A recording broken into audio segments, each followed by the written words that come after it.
The Pokémon Stadium titles included Game Boy emulators, in total 3 unique versions. The first was used in Pokémon Stadium and Pokémon Stadium 2.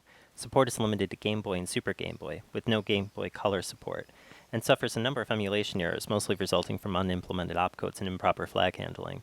Unlike a real Game Boy, it's region-locked, only running Japanese titles. The emulator only supports ROM sizes up to 1 megabyte, exactly 32 kilobytes of RAM, in MBCs 1, 2, and 3. The two games differ only in the number of Pokémon titles directly supported. RAM operations are write-back tested, so a working battery is mandatory. The second emulator was used in Pokémon Stadium, the international version of Pokémon Stadium 2. Processor emulation is now complete and Game Boy Color support added, although still region-locked and requiring exactly 32 kilobytes of RAM. ROM sizes up to 2 megabytes are supported, as well as some MBC5 variants. The final version used in Pokémon Stadium 3 and Pokémon Stadium 2 is both an improvement and a regression. Game Boy Color emulation is more fluid, and frame rate drop-offs in double speed mode less troublesome, but introduces a flaw tied to VRAM that fails to display graphics in specific situations. However, region locking has been removed, support for Hudson memory controllers added, and is the only version to natively support different RAM sizes, although RAM is still necessary to boot. Color titles can be sped up like non-color titles, but a specialized mode was added to conditionally drop colorization features.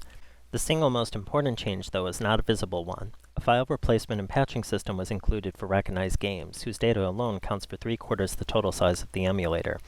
Pokémon Game Boy games can be supported either directly, when they match the name, version, and checksum of a known game, or indirectly, when only the internal name matches. In this way, unexpected revisions can still be supported. As an example, Pokémon Stadium was released 1 month before Yellow, so all versions of Yellow are only indirectly supported. In this case, a loading screen will appear. The entire game will be loaded into memory before starting, and the Game Boy boot logo will not be displayed. One of the arguments passed to the emulator is a list of pointers to images of the Pokémon in your party, created from snapshots of their animations in Stadium. The primary drawback of this, though, is that there's no way to confirm if data read is valid, which is an important point since the transfer pack is power-starved and unreliable. Directly supported titles are a different matter. These utilize file tables that provide checksums for the data in each half bank. If in error, the bank is reloaded. They also provide the optimal order to load banks. This allows them to boot immediately and stream in more game data as required with minimum delays. Unlike its predecessor, Pokémon Stadium 2 contains a complete set of file tables for color titles, so all versions of Yellow will stream in, just like Red, Green, and Blue. File tables in the third set of emulators are more complex, adding in support for bank replacement. Entries take on one of 3 forms. 1. A normal bank loaded from the Game Boy cartridge. 2. A bank filled entirely with one value, usually 0. Reading from the Game Boy cartridges is slow, so this speeds up operation. Or 3. An index to a bank replacement entry. Instead of loading from the Game Boy cartridge, it uses a compressed copy of the bank's data. To account for minor version differences, patches may follow the data, similar in format to IPS, and are applied to the decompressed block. Patches are never applied to data loaded from a Game Boy cartridge, although the emulator does have a set of hard-coded patches only applied to Japanese gold and silver. Even flowed without a file table, these would be applied. Bank replacement in large part only exists to speed up load times, accounting for unpredictable bank loading order when beyond a game's intro, or bottlenecking when loading large amounts of data such as new music. This inadvertently gave rise to rumors the Nintendo 64 cartridge contained complete copies of the Game Boy games. International versions of Crystal are an exception. Most banks do not match their Game Boy counterparts, effectively patching it with new code. There are limitations to this feature, though. Header information used to set up the emulator cannot be modified in this way, and for all intents and purposes, Bank 0 is untouchable. Use as a generic emulator requires a few insignificant changes. Forcing a non-zero result for the header check and bypassing the final RAM test and the general hardware check is enough to load any title via a file table, or arbitrary ones containing RAM. For those without, the easiest method is to short-circuit from the RAM read-write test before ROM is loaded into the progressive loaders code. Modifying the skip test so that it uses the reported RAM size fixes reading RAM on games with less than 32 kilobytes, but how this affects MBC2 remains untested.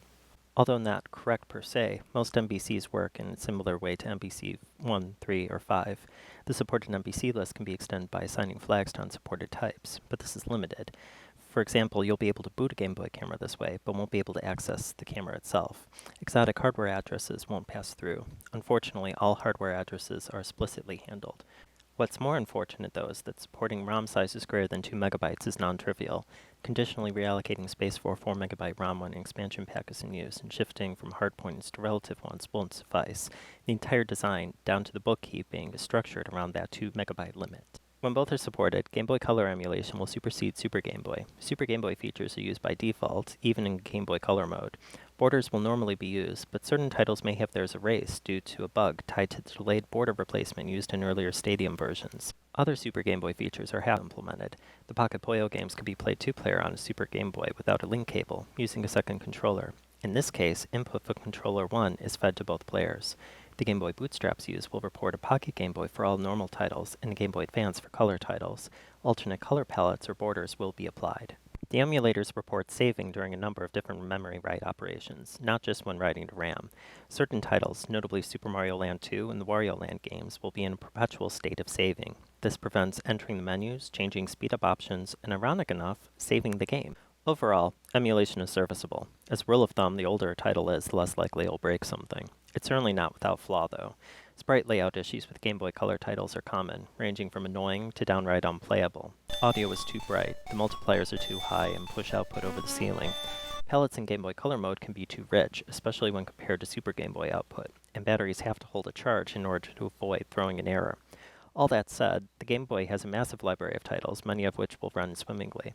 It's definitely cheaper than a Wide Boy, and doesn't do a terrible job compared to other 90s era emulators running on 4 megabyte systems.